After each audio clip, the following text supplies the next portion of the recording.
네 가지 땅에 대한 이야기 말씀드렸습니다. 길가, 돌밭, 가시덤불, 좋은 땅, 그 땅에 떨어진 씨앗의 비유였죠. 오늘도 농사 짓는 이야기를 해보려고 합니다. 오늘은 가라지와 알곡의 비유인데요. 가라지와 알곡의 비유. 지난주에도 한번 제가 질문 드렸더니 송식 집사님이 길가라고 손을 들어서 제가 좀 당황했다고 말씀드렸는데 오늘은 안 드시겠죠? 오늘은 드시면 안 됩니다. 네. 혹시 여러분 가운데 내가 가라지라고 생각하시는 들면 안 되죠?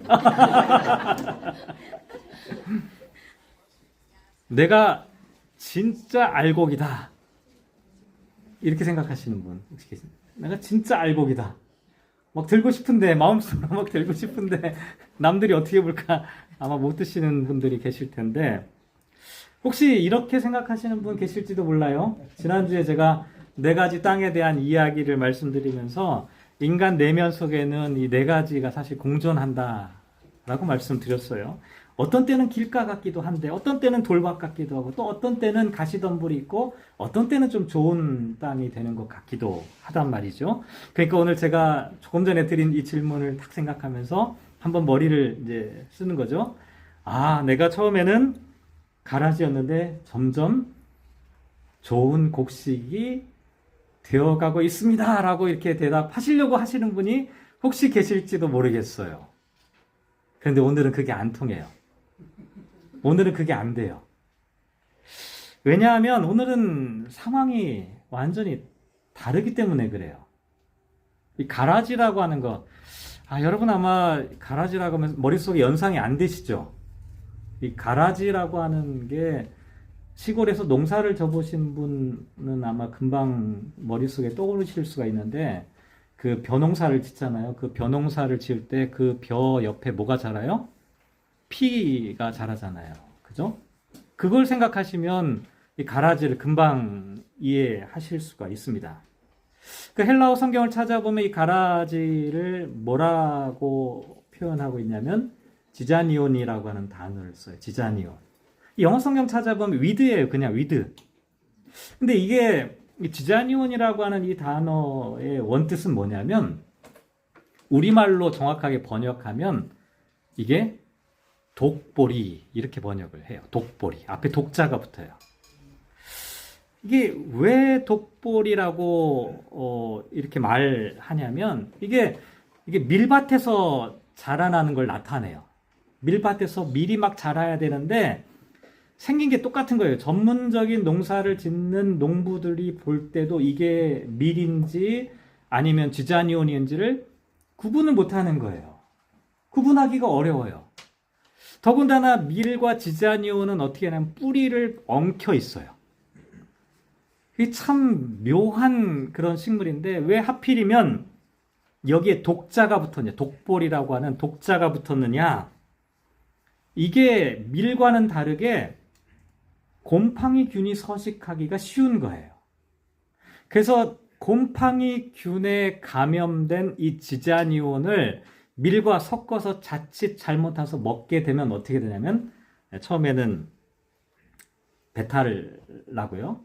좀 심하면 구토를 하게 되고요.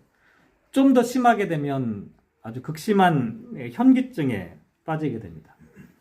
그러다가 심지어는 중독 증세에서 사망에 이르는 경우도 발생하게 되는 거죠. 그러니까 처음에는 길가였는데 경작을 잘하면 좋은 땅이 될 수 있는 것과 지난주에 우리가 살펴봤던 것과는 달리 밀과 가라지는 진이 달라요. DNA가 달라요. 그러니까 밀이 좋아지면 독보리 이 지자니온이 좋아지면 밀이 되거나 아니면 밀이 상태가 나쁘면 지자니온이 되는 게 아니라는 거예요. 밀은 처음부터 밀이고 끝까지 밀이에요. 지자니온은 겉으로 보기에는 똑같아 보여도 처음에도 지자니온이고 나중에도 지자니온이에요. 그러니까 이게 바뀌지 않는다는 거예요. 그러면 오늘 예수님께서 이 가라지와 좋은 씨앗의 비유를 통해서 저와 여러분에게 주시려고 하시는 말씀은 과연 무엇일까? 한번 고민해 볼 필요가 있어요. 미리 결론부터 말씀드리면 예수님께서 지금 말씀하시려고 하는 이 가라지와 이 좋은 씨앗의 비유는 저 사람이 가라지 같다 이런 얘기가 아니에요. 많은 분들이 이 본문 볼 때마다 누구 얼굴을 떠올려요. 이러면 안 돼요. 그러시면 안 돼요. 이거는 뭐냐면 이 말씀은 천국에 관한 비유예요. 천국이 어떤 곳이냐를 지금 가르쳐 주려고 이 말씀하는 거지. 머릿속에 엉뚱한 사람, 내가 좀 싫어하거나 하고 불편한 사람을 떠올리면 저 사람 가라지인가 봐. 이렇게 하면 안 되는 거예요. 하나님의 나라, 천국이 무엇인지를 우리에게 가르쳐 주려고 지금 말씀하고 있다는 겁니다. 하나님의 나라는 어떤 곳이냐? 가라지가 있는 곳이다라고 이야기하는 거예요. 이게 우리 그리스도인들에게는 대단히 심각한 딜레마입니다. 여러분 한번 생각해 보세요. 하나님은 선하신 분이죠. 아멘입니까? 하나님은 완전하신 분이죠. 하나님은 완벽하게 세상을 창조하셨죠. 점점 작아지죠. 그런데 왜 악이 존재하죠? 이 기독교인들에게는 이게 가장 심각한 근본적인 질문이에요. 선하신 하나님으로부터 도대체 악이 어떻게 출현하게 되었느냐. 이 악과 죄에 대한 기원은 사실 기독교인에게는 딜레마예요. 근데 예수님께서 말씀하시려고 하는 내용은 악의 출처나 기원이 아닙니다. 예수님께서 말씀하시는 것은 이미 우리가 살아가고 있는 이 세상 가운데 악이 공존하고 있다는 것을 전제하고 있습니다. 나중에 천국에 먼저 가시면 한번 물어보세요. 도대체 악은 어디서부터 오신? 그때는 아마 속 시원하게 대답을 들으실 수 있을 텐데 그때까지는 우리는 몰라요. 다만 우리가 살아가는 이 세상 가운데 악과 죄가, 여기서 말하는 가라지가 이미 존재하고 있어요. 그 속에서 우리가 어떻게 살아가야 하느냐라고 하는 것을 지금 우리에게 말씀하고 있는 거죠. 저는 오늘 설교 제목 가운데 이렇게 제목을 붙여봤어요. 주부를 보시면 설교 제목이 나와 있죠. 인간의 탄식과 하나님의 염려. 우리 같이 한번 해볼까요? 인간의 탄식과 하나님의 염려. 오늘 제가 설교 가운데 하려고 하는 핵심적인 주제가 이 설교 제목 가운데 다 담겨져 있습니다. 하나님 나라를 살아가는 사람들에게는 이미 지자니온이 공존하고 있는데 그 속에서 우리는 어떻게 살아야 하느냐? 인간은 탄식하고 하나님은 염려하신다는 거죠. 왜 인간이 탄식할까? 도대체 무엇 때문에 탄식하는 것일까? 로마서 8장 22절 말씀에 보면 탄식이란 단어를 여기서 제가 따왔어요. 피조물이 다 이제까지 함께 탄식하며 함께 고통을 겪는 것을 우리가 안다. 모든 피조물들이 지금 다 탄식하고 있다라고 말합니다. 뿐만 아니라 바로 다음에 보면 23절에 그뿐 아니라 또한 우리 곧 성령의 처음 익은 열매를 받은 우리까지도 속으로 탄식하여 양자될 것 곧 우리 몸의 속량을 기다린다.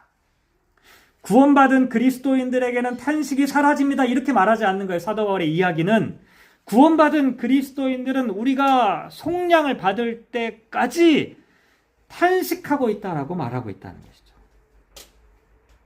왜 그럴까? 이 탄식이란 단어, 이게 그냥 다른 본문에서는 원망한다, 불평한다는 단어와 똑같아요. 이게 긍정적인 단어가 아니잖아요. 원망하고 불평하는 것, 탄식하는 것도 사실 긍정적인 것은 아니에요. 근데 여기 나와 있는 이 탄식하는 것은 원망하는 것과 불평하는 것과는 조금 다른 의미의 탄식이에요. 절망하는 절망적인 탄식이 아니라 참 묘한데요. 희망 속에서 탄식하는 거예요. 이게 제가 참 설명드리기가 애매한데요. 예가 하나 생각났어요. 우리 교회에 좀 있으면 새로운 생명이 태어납니다. 우리 8월 초 우리 옥다빈 자매가 8월 초에 이제 생명을 출산을 하게 돼요. 아들인지 딸인지 아직 모르죠? 아, 딸이에요? 알려줘요? 오, 그렇구나. 요즘은 알려주네요. 네. 새로운 생명이 태어나는데 그 생명이 태어날 때 그 과정이 얼마나 힘들어요. 저는 낳아보질 않았기 때문에 그걸 잘 모릅니다. 그런데 출산을 앞둔 산모가 너무 힘들고 고통스럽다고 탄식한다고 해서 희망이 없는 건 아니에요. 괴로운 상황, 고통스러운 상황, 탄식하는 상황이지만 소망을 갖고 물론 남편의 머리를 쥐어잡고 이렇게 하긴 하겠지만 그래도 소망을 갖고 새로운 생명이 태어나는 것을 기대하면서 탄식하고 신음하는 거예요. 지금 이 본문에 나와 있는 탄식이 그런 겁니다. 힘들어요, 괴로워요, 고달파요. 그런데 절망적인 탄식이 아니라 소망을 갖고 있는 탄식. 왜냐하면 새로운 창조와 구원의 완성을 바라보면서 탄식하기 때문에 그래요. 우리 그리스도인을 한번 생각해 봅시다. 저와 여러분들 다 그리스도인 맞죠? 그리스도인들은 구원받았습니다. 맞죠? 그런데 구원의 완성을 이루셨나요? 아직은 아니에요. 이게 우리에게는 숙제입니다. 여러분, 죄사함 받으셨죠? 근데 여전히 우리에겐 죄의 흔적들이 묻어 있어요. 하나님의 자녀 맞죠? 그런데 하나님의 자녀로서 몸이 속량받은 그 완성체가 되지는 못했어요. 이걸 신학적으로 이미와 아직이라고 하는, already not yet라고 하는 단어로 표현해요. 한편으로 우리는 이미 하나님의 구원받은 백성이 되었어요. 그런데 다른 한편으로 보면 우리는 아직이에요. 아직 부족한 게 있어요. 아직 완성이 되지 못한 거예요. 우리는 하나님 나라 천국을 살아가는 하나님의 백성들이지만 영원한 천국을 완전히 우리의 삶에서 누리고 있지는 못해요. 우리는 이 딜레마 가운데서 살아가고, 이게 마태복음 13장에 나와 있는 비유의 말씀이에요. 좋은 씨를 밭에 뿌렸어요. 물론 좋은 밭에 뿌렸겠죠. 그런데 이상하게 거기에 가라지가 있는 겁니다. 왜 이런 일이 벌어졌을까? 정확히 몰라요. 악의 출처 모른다고 말씀드렸잖아요. 예수님 당시에 아마 이런 일이 있었을 거라고 추측할 뿐이에요. 원한 관계가 있는 거예요. 원한 관계가 있어가지고 그 주인이 갖고 있는 그 밭에다가 어떤 사람이 몰래 뭘 해요? 이 지자니온 씨앗을 갖다 막 몰래 던져놓고 가는 거예요. 그 농사를 망치려고 그러는 거예요. 실제로요, 고대 로마 법에는 뭐가 있었냐면 지자니온을 남의 밀밭에 뿌리는 거를 죄로 엄격히 다스린다는 조항을 갖고 있어요. 이게 무슨 얘기예요? 그런 사람들이 많이 있었다니. 그러니까 못하게 하려고 하는 거예요. 어쨌든 이미 좋은 씨앗이 떨어져 있는 좋은 밭인데 거기에 가라지가 있는 거예요. 가라지가 부러진 거예요. 저와 여러분이 예수 그리스도의 복음을 받고 구원받았음에도 불구하고 저와 여러분의 내면을 한번 살펴보면 뭐가 있어요? 여전히 내 안에 죄의 흔적들이 있는 거예요. 사도 바울이 뭐라고 합니까? 내가 원하는 바 선은 행하지 못하고 도리어 원하지 않는 악을 행하고 있는 자기 자신을 보면서 탄식한다는 거예요. 이게 인간이, 특히 그리스도인들이 갖고 있는 이 탄식의 본질입니다. 근데 이미 말씀드렸지만 이건 절망이 아니에요. 난 왜 이럴까? 해도 안 돼. 포기하라는 얘기가 아닙니다. 이건 희망의 탄식이에요. 왜냐하면 로마서 8장 24절 25절에 보면 사도 바울이 이런 표현 씁니다. 우리가 소망으로 구원을 얻었으며 보이는 소망이 소망이 아니니 보는 것을 누가 바라리요. 만일 우리가 보지 못하는 것을 바라면 참음으로 기다릴지니라. 그리스도인들이 자기 자신을 봤을 때는 내 안에 이 가라지가 있기 때문에, 이것 때문에 너무 괴로운데, 그렇다고 우리가 포기하거나 절망하는 게 아니라 우리에게는 소망이 있다는 거예요. 보이진 않지만, 지금 당장 현실로 구체적으로 나오진 않지만 우리에게는 소망이 있다는 거예요. 그 소망이 있기 때문에 우리는 끝까지 인내하면서 기다릴 수 있다라고 이렇게 말하는 거예요. 그러면 그 다음으로 이제 넘어가게 돼요. 도대체 우리가 이 탄식 가운데서도 인내하면서 기다리면서 소망을 갖고 있을 수 있는 이유가 뭐냐는 거예요. 이유가 무엇 때문에 우리가 내 안에 있는 이 가라지, 우리 공동체 안에도 가라지가 있고요, 이 세상 가운데도 가라지가 있습니다. 가라지 천지예요. 이 가라지가 많은 이 세상 가운데 그것들을 바라보면서 절망하거나 낙심하지 않고 그래도 우리가 희망을 가질 수 있는 이유가 뭐냐는 거예요. 그건 하나님의 염려하심 때문이에요. 하나님의 염려하심. 마태복음 13장 29절에 보면 예수님께서 이렇게 말씀하십니다. 주인이 이르되 가만두라. 가라지를 뽑다가 곡식까지 뽑을까 염려하노라. 제가 염려라고 하는 단어가 궁금해서 찾아봤어요. 이게 주인이 하나님을 나타낸다면 하나님이 염려하신다는 표현이 조금 껄쩍지근하잖아요. 그렇지 않나요? 하나님이 막 염려하신다, 불안해하신다, 이런 표현이잖아요. 근데 제가 이 헬라어 본문 찾아보니까 이 염려라고 하는 단어의 본래 뜻은 뭐냐면 혹시라도, 행여나, 자칫 잘못하면, 이런 단어를 지금 의역한 거예요. 네. 그러니까 하나님이 막 불안하고 막 걱정하고 초조하고 이런 의미의 염려가 아니라 여기에 나와 있는 하나님이 염려하신다는 건 뭐냐면 혹시라도, 행여라도 자칫 잘못해서 이런 일이 벌어지면 안 된다는 것을 지금 나타내는 거예요. 뭐예요? 가라지를 뽑다가 자칫 잘못해서 좋은 알곡, 좋은 씨앗도 뽑힐 것을 염려하신다라고 말씀하고 있는 거예요. 참 이게 우리가 좀 잘 생각해 볼 필요가 있습니다. 눈앞에 가라지가 딱 보이잖아요. 제가 이 말씀 묵상하다가 이제 밭에 가서 잡초를 뽑으면 안 될까? 제가 이런 고민을 좀 했는데 뽑아야죠. 뽑을 수 있는 거 뽑아야 됩니다. 근데 지금 여기 상황은 뭐냐면 아까 말씀드렸잖아요. 지자니온하고 밀이 뿌리가 지금 엉켜있는 걸 나타내는 거예요. 자, 이런 상태에 있는데 이 잡초를 뽑는다고 뽑아내다 보면 뭐가 같이 올라와요? 밀이 올라온다니까요. 밀이 올라오니까 이거를 염려하신다는 거예요. 그러니까 하나님께서는 지금 야 잘못된 거 그냥 내버려도 괜찮아, 이런 말씀이 아니에요. 악과 죄가 이 세상 가운데 있다, 방관해, 그냥 모른 척해, 이런 말씀 아니에요. 하나님의 관심과 염려는 다른 데 있지 않아요. 하나님의 염려는 오직 곡식에 있어요. 그 생명에 있어요. 그 생명을 어떻게 지킬 것인가, 그 생명이 행여라도 다치지 않을까를 하나님은 지금도 관심을 갖고 있다는, 하나님 눈에는요 가장 중요한 게 뭐냐면 그 생명의 씨앗밖에 안 보이시는 거예요. 저와 여러분의 눈에는 뭐가 보이기 쉽냐면 가라지가 보이기 쉬워요. 자기 자신에게 있는 가라지는 제대로 보지 못하면서 다른 사람에게 있는 가라지는 엄청나게 크게 보이기 쉽거든요. 그러니까 저 사람의 가라지, 저 사람의 가라지, 다 가라지만 보이는 거예요. 온통 세상에 가라지밖에 안 보이지만 하나님의 눈에는 뭐가 보이냐면 가라지는 안 보이는 거예요. 가라지가 아니라 가라지 때문에 지금 고통받고 있는 그 씨앗이 보이는 거예요. 그 씨앗을 어떻게 하면 지켜낼까? 그 씨앗을 어떻게 하면 살릴 수 있을까? 그래서 잠시 내버려두라. 잠시 내버려두라.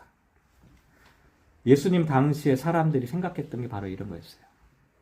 예수님 당시에 사람들은요, 가라지를 제거하는 게 하나님 나라의 일이라고 생각했어요. 예를 들면 젤로당이라고 하는 사람, 열심당, 무장 독립투쟁하던 사람들이 있었는데요.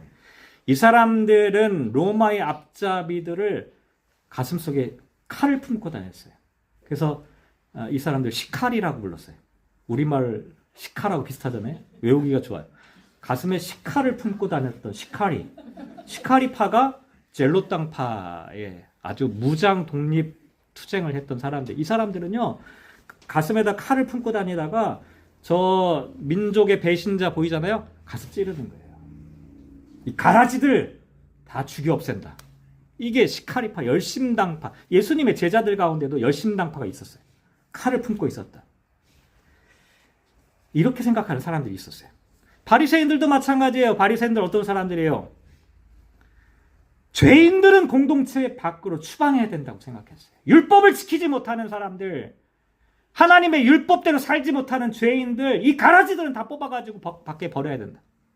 하나님 말씀대로 사는 사람들만 남아야 된다라고 생각했던 거예요.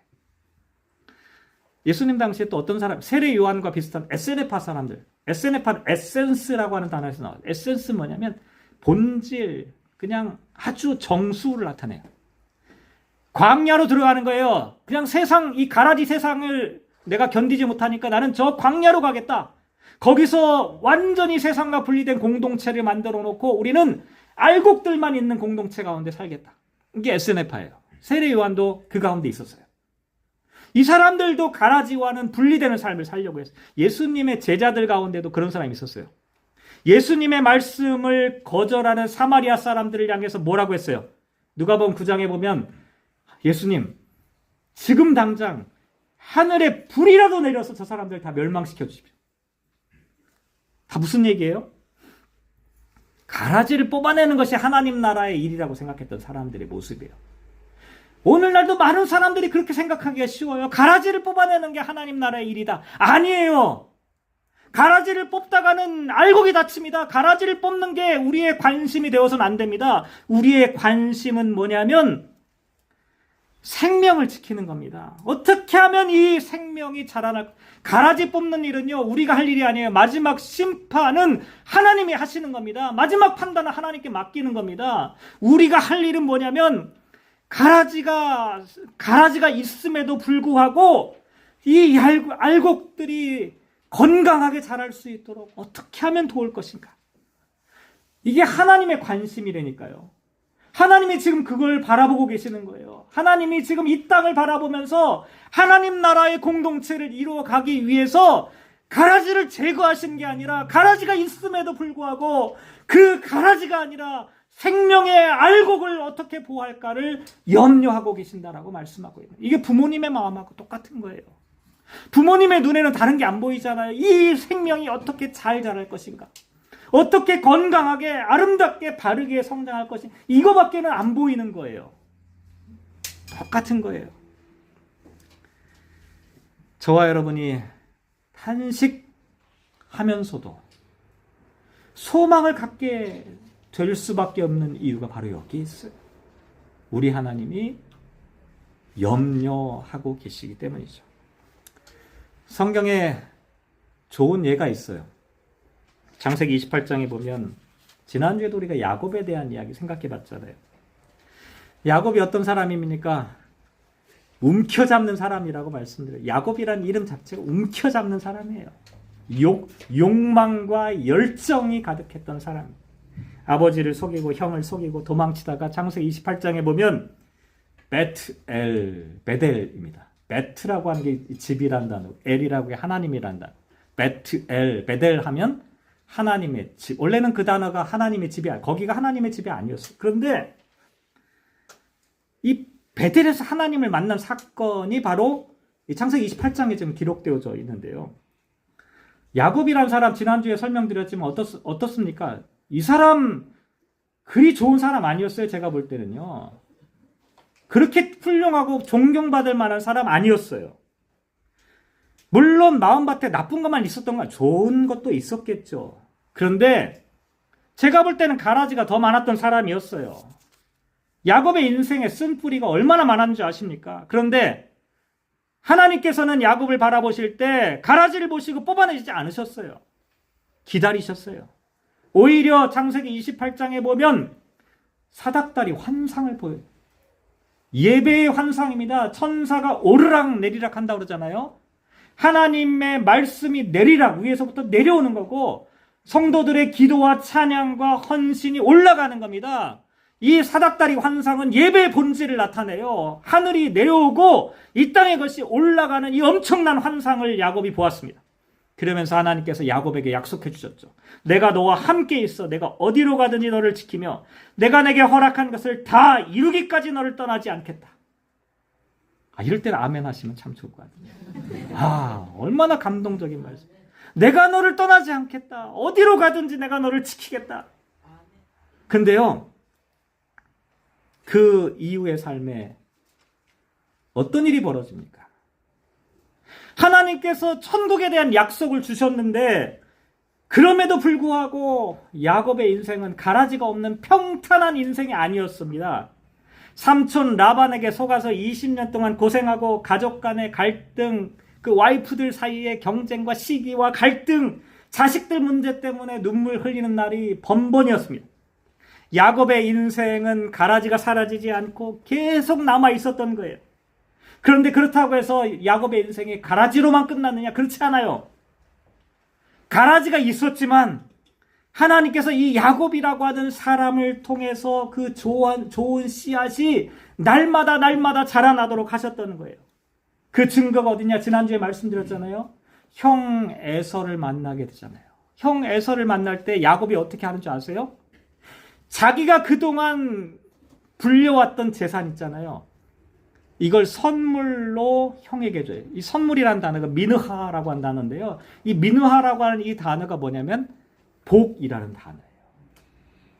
야곱은요, 지금까지 어떤 인생을 살았던 사람이냐면 나는 복을 받을 거야. 나는 성공할 거야. 나는 뭐든지 형보다 좋은 거 움켜잡는 것이 자기 인생의 성공이라고 생각했어요. 근데 형을 만나기 전에 어떻게 해요? 내가 갖고 있던 모든 것들을 형에게 주는 거예요. 형한테 아보려고 했던 게 아니에요. 진짜 복이 무엇인지를 알았기 때문에 그런 거예요. 지금까지는 나는 이게 진짜 복인 줄 알았어. 이거 움켜잡아야 된다. 놓치면 안 된다라고 생각하며 살았던 야곱이었는데 드디어 야복강에서 하나님과 씨름하다가 진짜 하나님 그 복을 만난 거예요. 그러니까 나는 진짜 복을 만났으니까 다 줘도 아깝지 않은 거예요. 그러면서 화해가 이루어지게 되는 거예요.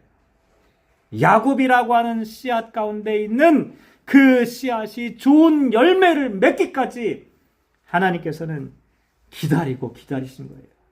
가라지가 수두룩하게 많은 인생이었지만 가라지가 많은 밭에서도 하나님은 야곱이 좋은 열매를 맺기까지 기다리고 인내하시고 참으셨던 그 시간과 과정을 나타내고 있다는 것이죠.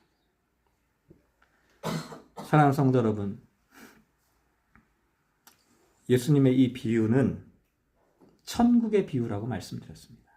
24절에 보면 실제로 예수님께서 그들 앞에 또 비유를 들어 이르시되 천국은 좋은 씨를 제 밭에 뿌린 사람과 같다. 이 천국의 이야기다 라고 지금 말씀하십니다. 왜 이게 천국에 관한 이야기일까? 여러분 생각할 때요, 천국이라고 하면 가라지가 하나도 없는 무공의 밭을 생각하잖아요. 그게 아니에요. 예수님께서 말씀하시는 천국은 가라지 천지입니다. 그런데 가라지가 천지임에도 불구하고 거기에 천국의 씨앗이 있는 겁니다. 우리들 삶에도 가라지가 있고 여러분의 가정에도 가라지가 있고 교회에도 있고 세상에도 있고 온통 가라지는 천지예요. 그래서 우리는 탄식할 수밖에 없어요. 안타까운 거예요. 자기 자신을 바라볼 때 탄식하고 다른 사람 볼 때 탄식하고 공동체와 세상을 바라볼 때 탄식하는 겁니다. 괴로운 거예요. 마음이 아픈 거예요. 왜 세상이 여전히 이럴까? 왜 세상이 왜 변하지 않을까? 왜 우리는 예수를 믿는다고 하면서도 왜 우리의 삶은 조금도 좋아지지 않는 걸까? 여러분 스스로 한번 생각해 보시기 바랍니다. 10년, 20년, 30년, 40년 신앙생활 했잖아요. 우리 자신을 돌아볼 때 얼마나 안타깝습니까? 내 자신을 돌아볼 때 얼마나 탄식하게 돼요. 왜 내가 하나님 나라의 알곡으로 열심히 열매 맺고 살지 못하고 오랜 기간 동안 신앙생활 했지만 나는 왜 이럴까? 그런데 이건 절망이 아니에요. 포기가 아니에요. 우리는 그 순간에 하나님의 염려하심을 보는 거예요. 내가 스스로 탄식하고 있는 내 자신을 볼 때 하나님이 나를 얼마나 염려하고 계신지를 발견하게 되는 거예요. 그래서 인내하는 거예요. 그래서 기다릴 수 있는 거예요. 몸의 속량이 이루어질 때까지, 하나님 나라가 완성될 때까지 가라지가 섞인 밭에 서서 우리는 소망을 갖고 살아가는 것. 힘냅시다. 기도하겠습니다. 하나님 나라가 완성될 때까지 주님 내버려 두신 그 가라지 때문에 우리가 크나큰 고통을 받지만 가라지가 문제가 아니라 생명을 지켜내시려는 하나님의 염려하심을 생각하며 견디게 하옵소서. 인내하게 하옵소서. 기다리게 하옵소서. 그리하여 마침내 찬란한 주님의 영광 가운데 나아가는 그날 기쁨으로 주님께 영광 올려드리는 우리 모든 성도들 되게 하여 주옵소서. 우리 눈에 더 이상 가라지가 아니라 알곡들이, 숨겨져 있는 알곡들이 보여지게 하여 주십시오. 예수님의 이름으로 기도드립니다. 아멘.